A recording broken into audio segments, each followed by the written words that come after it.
కాయని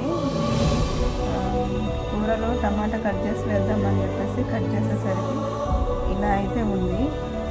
సో 1 పీసెసే కాదు 4 పీసెస్ కూడా అలాగే ఉన్నాయి.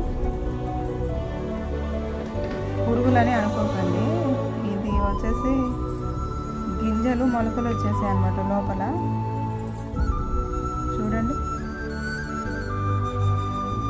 ఇలా వచ్చే మొలకలు, 1-2 మొలకలు రావడం అనేది సహజం. బట్ కాయ మొత్తం అలాగే ఉంది మొలకలతో. బట్ కాయ చూస్తే మాత్రం బయటంగా ఫ్రెష్గా ఉంది, లోపల మొత్తం ఇలా మొలకలు వచ్చేసి ఉంది.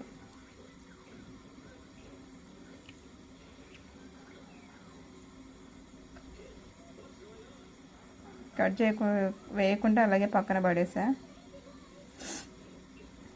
చూడండి.